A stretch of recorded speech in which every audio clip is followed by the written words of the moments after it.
Good evening students. जैसा कि आपको मालूम है, मैंने पिछली क्लास में आपको एक पोइम पढ़ाई थी, ए लेक्चर अपॉन द शैडो, जो जॉन डन के द्वारा लिखी गई है। इस पोइम में मैंने आपको बताया था कि जो पोइट है जॉन डन, वह अपनी प्रेमिका को एक लेक्चर देता है प्रेम पर और प्रेम की दार्शनिकता पर।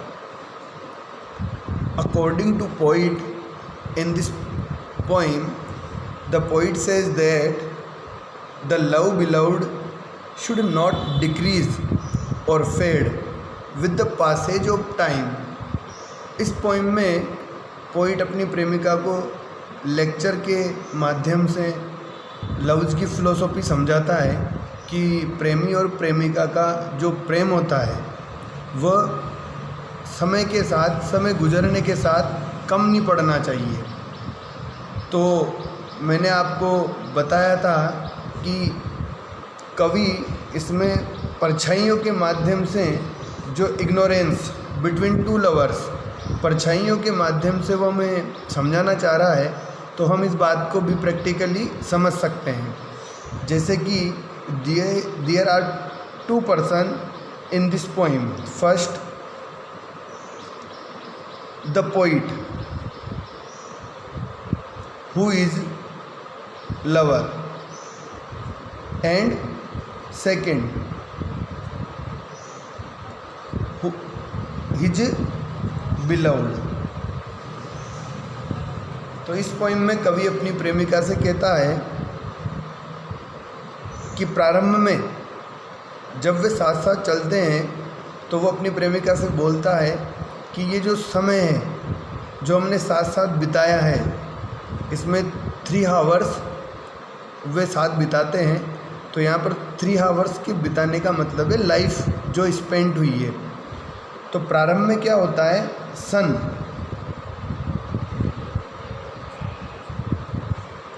The poet refer 3 shadows in this poem. First shadow in the morning, and second at noon, and third afternoon. The morning shadow refer to the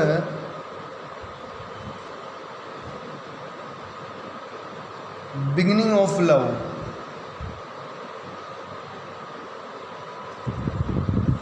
and second at noon shadows, which is refer to the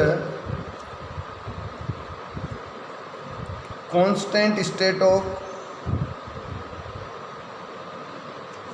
love, and the third, the shadows of afternoon, which is refer to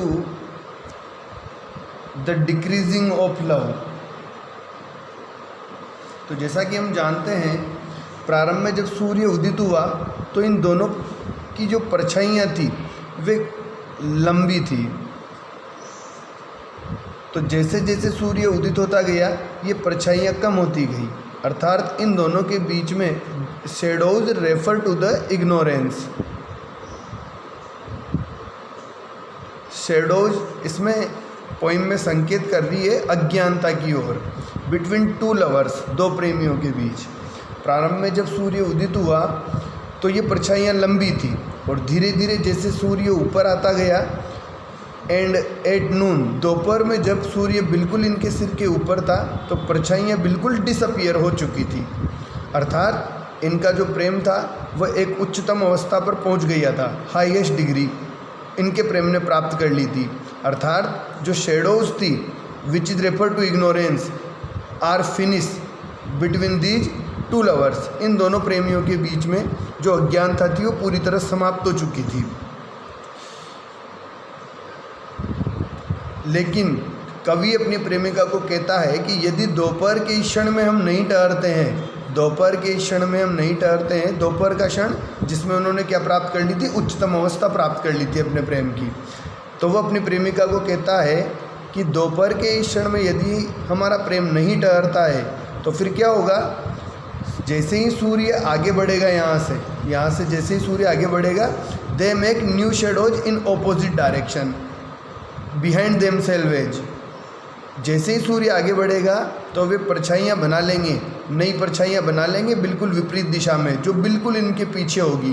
तो according to poem, in this poem the poet says that, कवि कहता है कि पिछली परछाइयाँ जो लोगों को भ्रमित करने के लिए थी, वही परछाइयाँ हम जो आफ्टरनून के बाद बनाएंगे वो अब हम स्वयं को भ्रमित करेगी। फिर तुम अपने कार्यों में मेरे लिए और मैं अपने कार्यों में तुम्हारे लिए फाल्सली थाइन, झूठा दिखावा करेंगे हम। तो एक बार मैंने आपको प्रैक्टिकली इसे समझा दिया है पोइम को। जनरली इसमें 3 शेडोज़ को संकेत कर रहा है कवि। पहली प्रारंभ में मॉर्निंग की अवस्था, मॉर्निंग की परछाइयाँ, दूसरी एट नून की परछाइयाँ और तीसरी है आफ्टरनून की परछाइयाँ। मॉर्निंग की जो शेडोज़ है वो उनके बढ़ते प्रेम का प्रतीक है और दोपहर की जो परछाइयाँ हैं वो उनके प्रेम की उच्चतम अवस्था का प्रतीक है और आफ्टरनून के बाद जो परछाइयाँ हैं उनके बीच में वापस दूरियों का प्रतीक है। तो एक बार मैं इस पोइम पे रीडिंग लगवा देता हूँ आप सभी से, देखिए।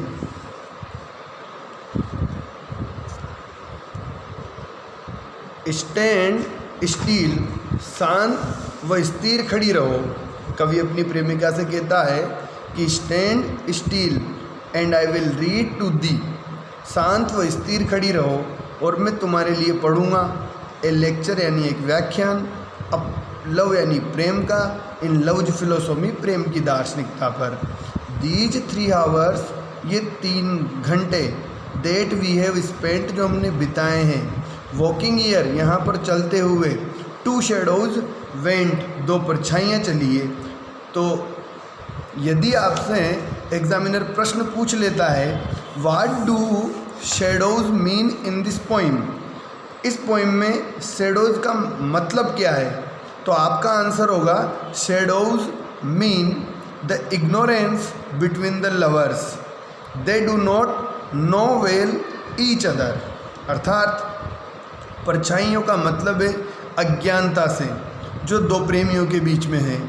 अर्थात दे डू नॉट नो, वे नहीं जानते हैं, वेल अच्छे से, ईच अदर, एक दूसरे को।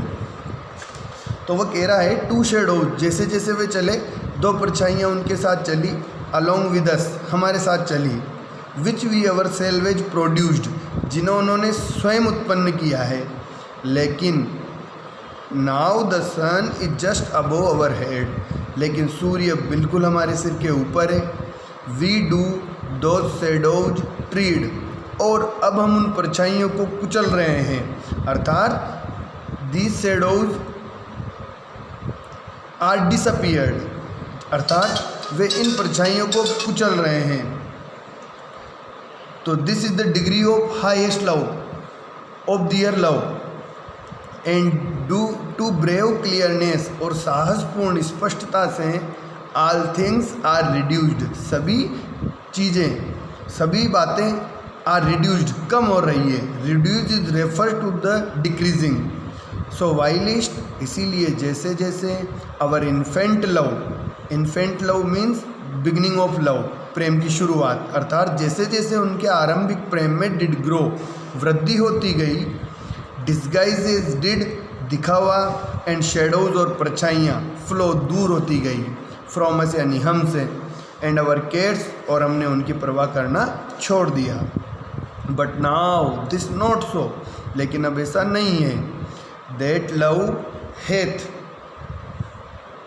यदि आपके पास लिटरेरी फॉर्म में हेथ आ जाता है तो these word refer to the 2 words.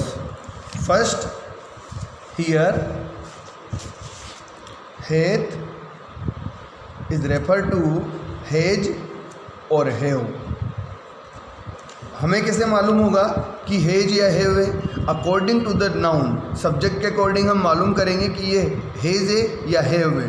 तो दैट लव, तो love is refer to the singular noun, तो यहाँ पर हैथ का मीन हुआ has. That love has not attend the highest degree, वह प्रेम जो अपनी उच्चतम अवस्था प्राप्त नहीं करता है। विच इज स्टिल डिलिजेंट, जो अभी भी परिश्रम कर रहे हैं। लेस्ट अदर सी, कि कहीं दूसरों को पता न चल जाए। एक्सेप्ट, एक्सेप्ट का मतलब होता है सिवाय, but except is here refer to, except here is refer to if not. समझ में आया?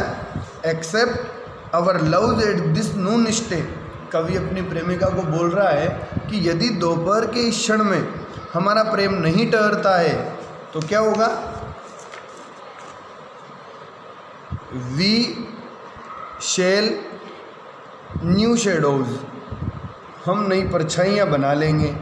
मेक द अदर वे, दूसरे रास्ते में।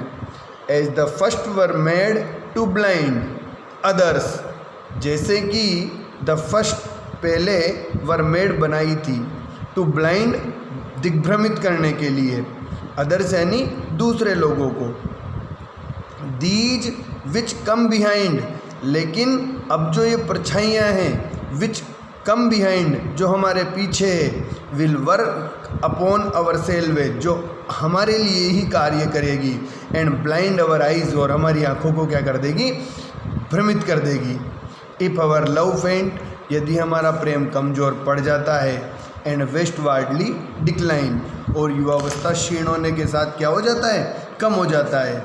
जैसा कि in the beginning of the poem I say that the poet says that in this poem that the love beloved should not decrease or fade with the passage of time।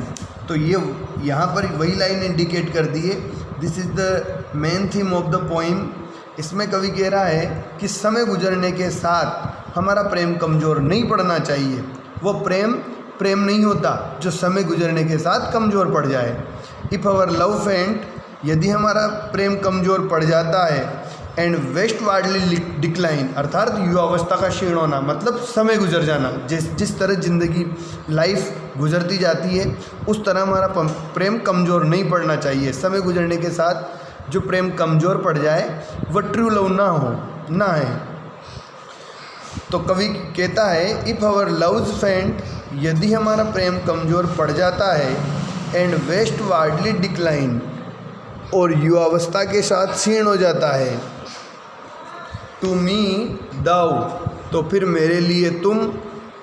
फाल्सली थाइन, झूठा दिखावा करोगी। And I to the, और मैं तुम्हारे लिए। Mine action, मेरे कार्यों में। शेल डिस्गाइज, क्या करूँगा? झूठा दिखावा करूँगा।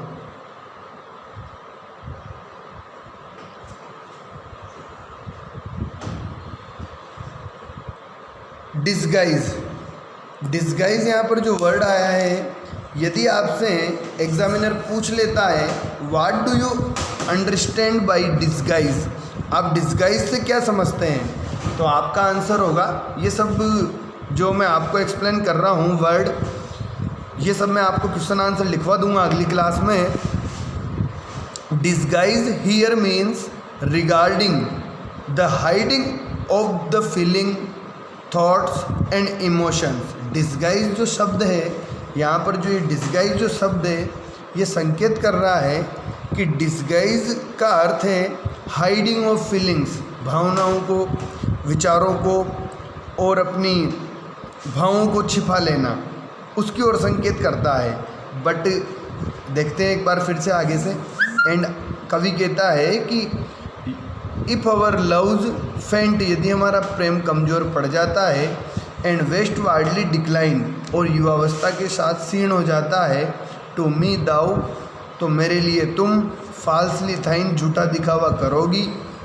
एंड आई टू दी, और मैं तुम्हारे लिए। माइन एक्शन, मेरे कार्यों में। शेल डिस्गाइज, क्या करूँगा? झूठा दिखावा करूँगा।